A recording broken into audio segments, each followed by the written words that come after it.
And how the dot-com bubble made and destroyed $6.2 trillion in 2 years.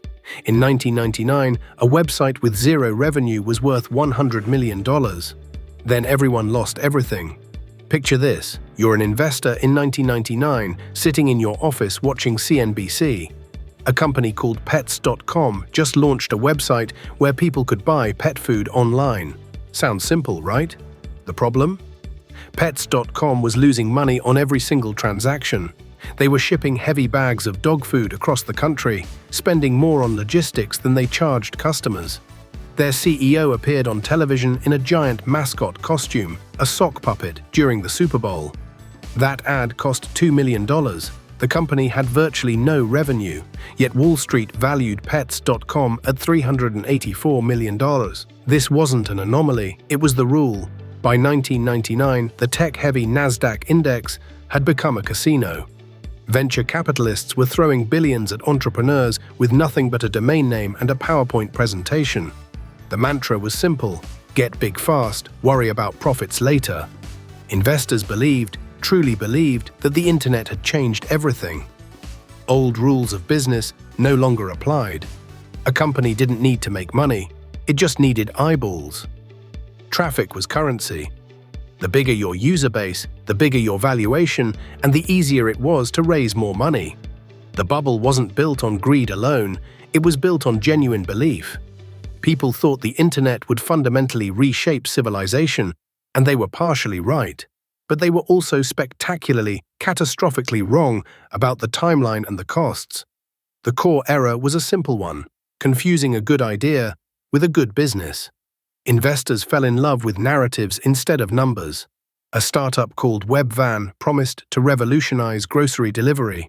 The vision was compelling: groceries delivered to your home in 30 minutes. The Nasdaq loved it. By 1999, Webvan was worth $1.2 billion. The company had barely launched, operated in only a handful of cities, and had no path to profitability. Their burn rate was catastrophic. But none of that mattered because growth was God. The venture capital industry became intoxicated with its own power. Money flowed like water. If you couldn't get funding from one firm, 10 others were waiting. The pressure to deploy capital was intense. Missing the next big thing meant missing generational wealth. So investors stopped asking hard questions. Business plans became irrelevant. Due diligence became a formality.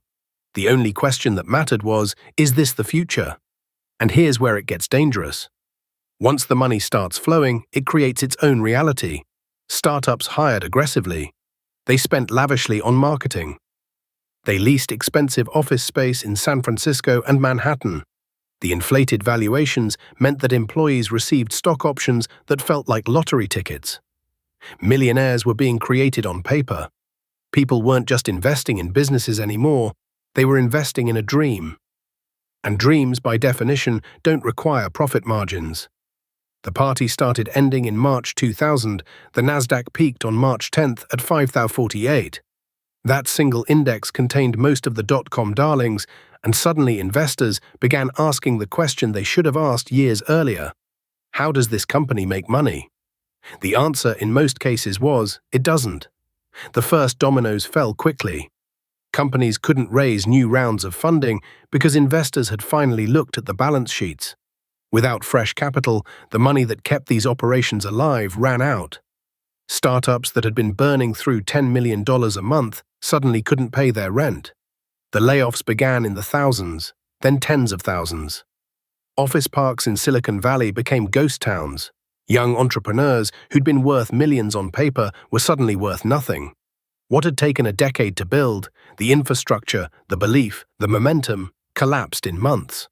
Between 2000 and 2002, the Nasdaq fell 78%. The total value destruction was staggering. $6.2 trillion evaporated.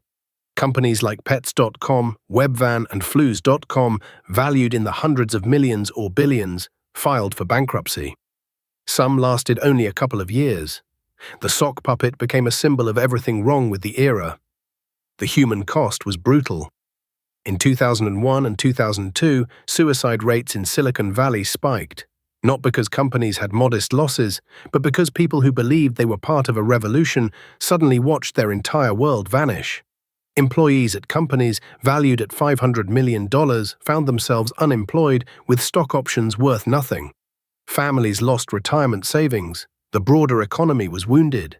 Consumer confidence collapsed. The tech sector's implosion contributed to a recession that lasted through 2001. What's darkest about this story is that it was entirely preventable. The fundamentals of business hadn't changed. Revenue still mattered. Profit margins still mattered. Customer acquisition costs still mattered. The laws of economics hadn't been repealed by the internet. They'd merely been ignored. Here's what we learned. Revolutionary technology plus the ability to move capital quickly plus human psychology equals catastrophe. The internet didn't change economics, it changed speed. Money could move faster, hype could spread faster, but gravity still existed. What goes up, disconnected from reality, must come down. The survivors learned something crucial. Companies like Amazon, Google, and eBay didn't just have compelling narratives, they had paths to profitability. They eventually needed to actually make money. That boring concept separated the companies that changed the world from the companies that evaporated. Today, that lesson should haunt us, because every few years, a new technology emerges and investors begin repeating the same patterns. The specifics change. Cryptocurrencies, NFTs, artificial intelligence, but the underlying psychology remains identical. We fall in love with futures instead of examining presents. The dot-com crash wasn't a failure of capitalism. It was capitalism working exactly as designed, painfully correcting a massive mispricing. But the pain teaches something invaluable. The future is unknowable.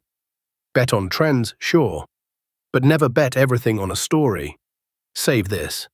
Which company do you think is making the same mistake today?